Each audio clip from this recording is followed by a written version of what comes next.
does your body feel like in zero gravity? What inspires you to become an astronaut? What exercise do you do, and do you sweat in space? Would a yo-yo work in microgravity? So it works.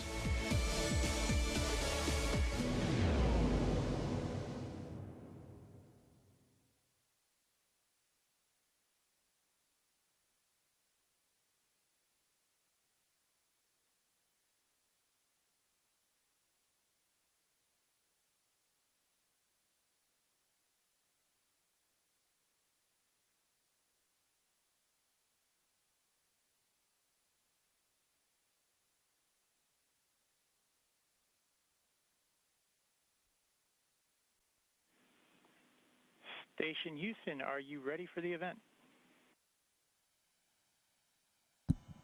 Houston Station, we are ready for the event. St. Louis Science Center, this is Mission Control Houston. Please call station for a voice check. Station, this is the St. Louis Science Center. How do you hear me?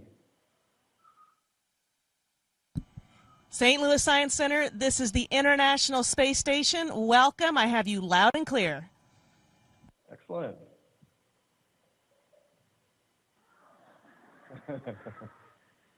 Say hello from St. Louis.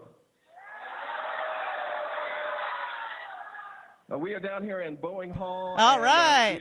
Here with, I don't know, at least 200 people here. They're very excited to talk to you as an astronaut, and we're going to jump right into the questions if that's okay. Works for me. I'm ready. Okay, the first question here is from Reed Hayes, age 7, from Parkway Spark. Please. What's the most fun part about being an astronaut? Oh, that's pretty easy. I'm going to show you right now, because on Earth, you just can't do this.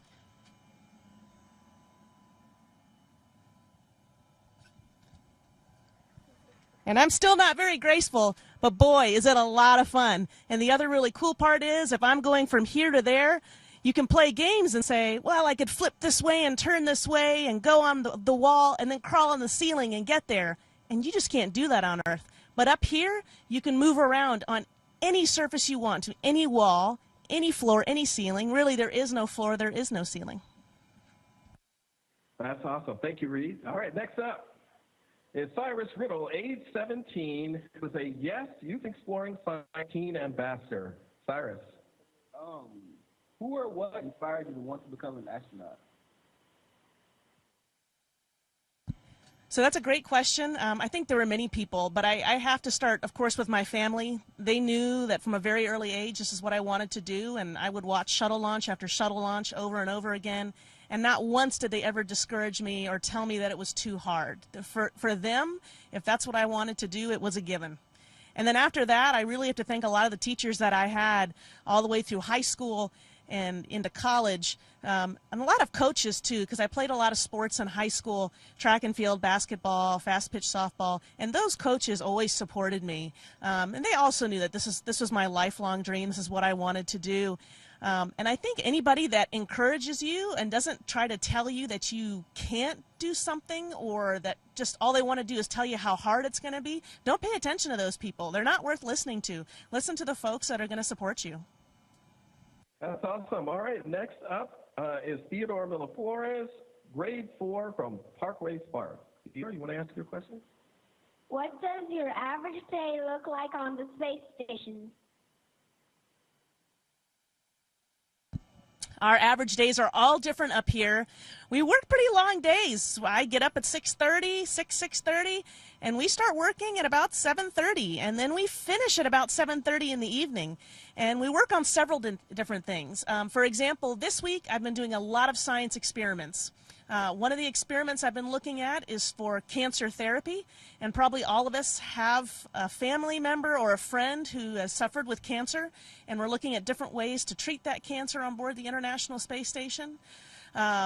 If it's not science experiments that I'm working on up here, then we could be operating the robot arm that we have on board the space station. As you know, SpaceX just came up, and they can't dock themselves to the space station. We actually have to take the arm out and grab it and pull it into our space station. We're always performing routine maintenance. You know, the space station's like a house that is getting older, and it needs work and it needs repair. And so at any point during the day, we are doing multiple different activities. No day is ever the same. That's why I love it. Well, that sounds exciting, and I know that communication between Earth and the space station is very important. And right now, with our group, we just want to ask you to please, if you have your cell phone, please turn off your transmitter or your Wi-Fi so we can make sure we have clear signal up to the space station. Okay, here's our next question. Kiki Cherry, age 16, who is also a yes teen. Kiki. My question is, what hobbies were you able to take with you when you boarded the International Space Station? Now say that again. What was I able to take with me, or what do I wish I would have brought with me? Hobbies. So the question is, what hobbies hobbies. to take with you to the ISS? Great question. So actually one of my favorite hobbies is photography, which falls right in line with the space station because we have such a great view of our planet. Daytime, nighttime, the views are tremendous. And there's so many things that we see up here that folks on the ground aren't able to get a really good view on. One of my favorite things to see are the aurora. And of course, when living in North America, we generally don't see the aurora. But up here in space, we see it quite a bit, especially when some of the radioactive activity in the background solar system is a little bit higher, or the sun decides to get a little uppity, as I call it. We do see some more of those aurora. And just to see the green, almost wave-like type structures swimming across the surface of the Earth is absolutely beautiful. And so we get to see things up here that a lot of folks may not get to appreciate so much, and it gives us a better sense of our planet, I guess, the planet we live on. That sounds amazing. I guess all of us would love to be able to see that one day. Well, some of these folks that are answering the questions are students, might get a chance to go up there. So next up, Caitlin Walker from Boeing, from the Boeing group. Can you ask your question, please? Sure.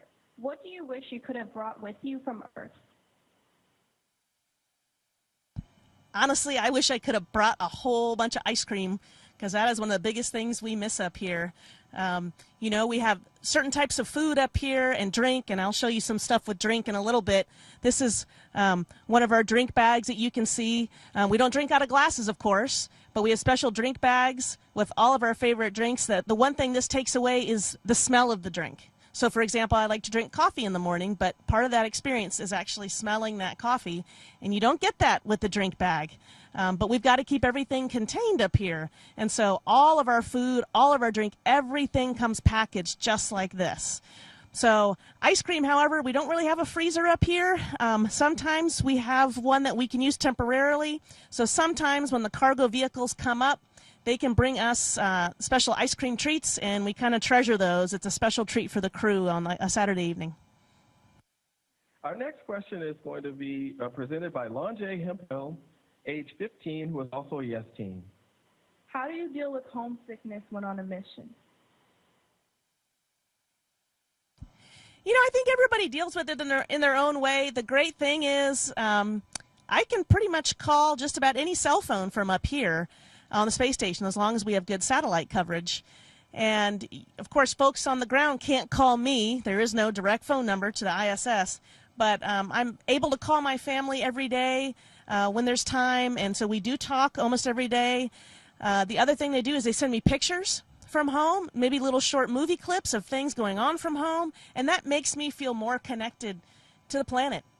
In fact, there were little short movies that I took before I launched to the space station of just sounds of my backyard, sounds of my neighborhood street, sounds of the house that my family and I live in, because those sounds are important. And up here, you don't have that. There are no birds, there are no bugs, no insects, there's no wind, there are no thunderstorms. So you'd be surprised how much you do miss that, and just hearing that on the ground helps a lot. I also brought a lot of pictures of my family and pets even, and they're plastered all over the inside of our crew quarters, which is like our little bedroom that we get to live in. Well, that's exciting. Our next question is from Emily Wang, age 7, from Parkway Spark. How does it physically feel to launch into space? I have to say that one more time, Emily. I think I know what your question is, but... The question is, how does it feel to launch into space? To launch into space. So that gets into a question of something we call G-force. So we're lying in our special seats on board the Soyuz, and when the rockets light, you know it. You know you're going somewhere really, really fast. And you start to feel this, if I could describe it as a pressure-like sensation, that is directed from your chest through to your back. And that's what we call G-force in the X direction. And there is a Y and a Z direction. For right now, for a rocket launch, you feel it in this direction. So it feels like someone's kind of pushing on your chest a little bit. And you feel that because those engines are so powerful. And then you kind of get used to it after a while, and you still feel the engines. It took us about 8 minutes and 40 seconds to get into space.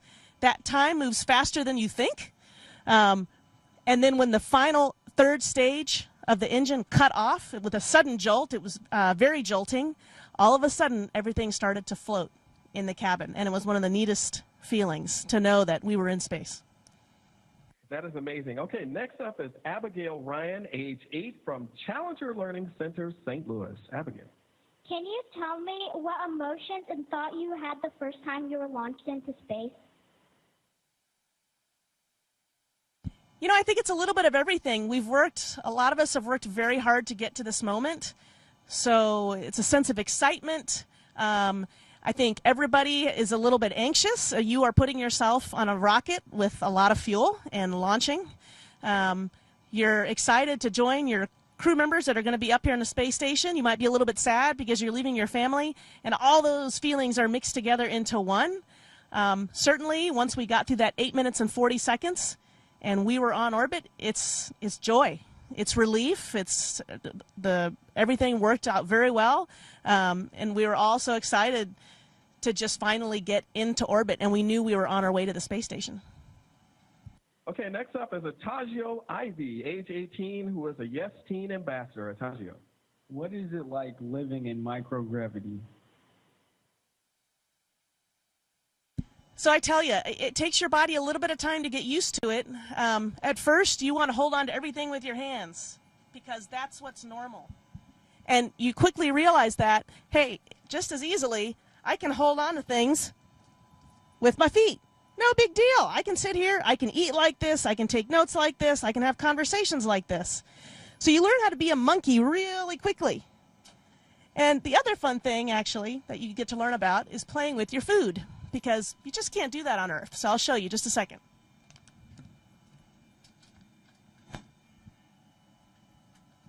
So one of the most fun things we like to do is play with our food.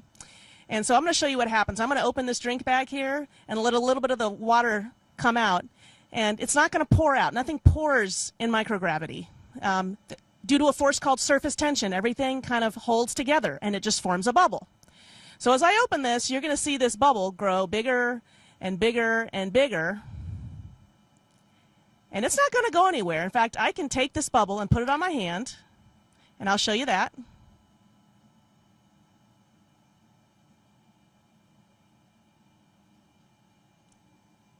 And if you can see this, that liquid's just sitting on my hand. It's not going anywhere. It's not falling off. It just wants to stick to my hand. I could even drink it from my hand.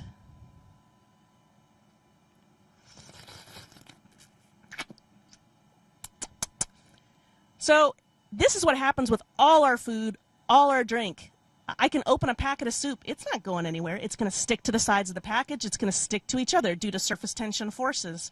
And so that kind of makes mealtime, extra fun. It can also make it interesting because if you open a packet too quickly and stuff starts to fly out, because there's no gravity, it goes everywhere. And so when we do house cleaning once a week, we clean every surface, the ceiling, the floors, the walls, because food ends up everywhere.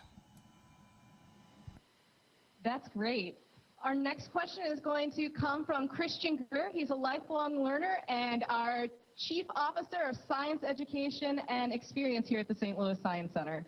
Well, I wish I had a more technical question to ask, but it's about one of these, so you guys can see what this is. What is this? Okay, so in my hand, they're responding to a fidget spinner, and my question for you is, does a fidget spinner work in space? Well, let me show you. 1 second.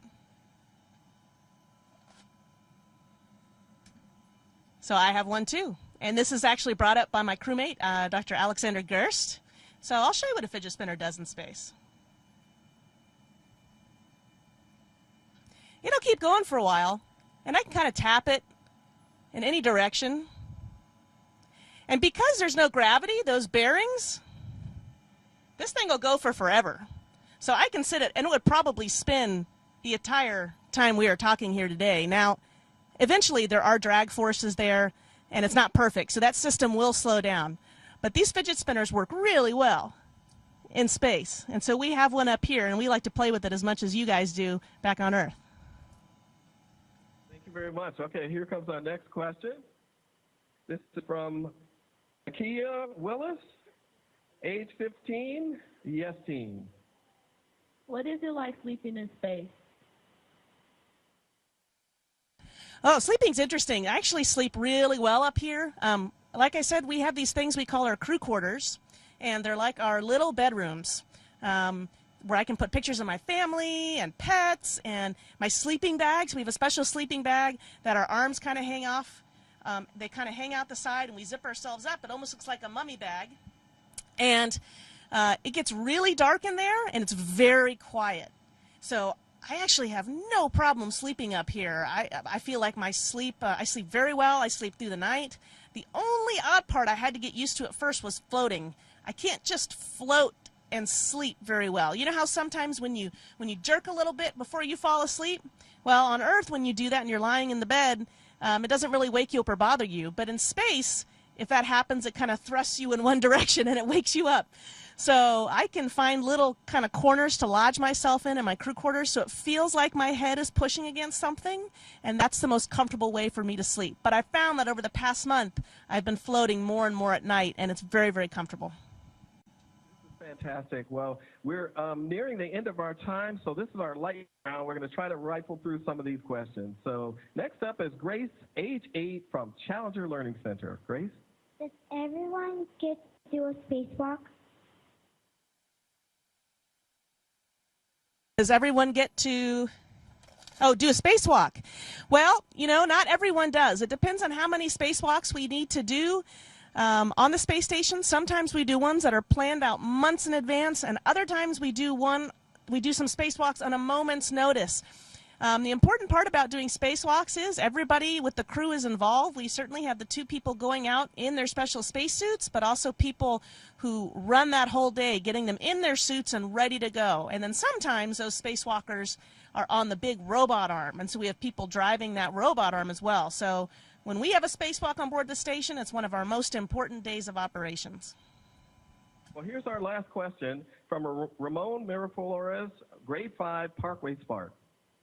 How is the food in space, and what are your favorite things to eat and drink while on the station? How is the food in space? So I think one of my favorite things to eat on board a space station is what I call an ISS hamburger.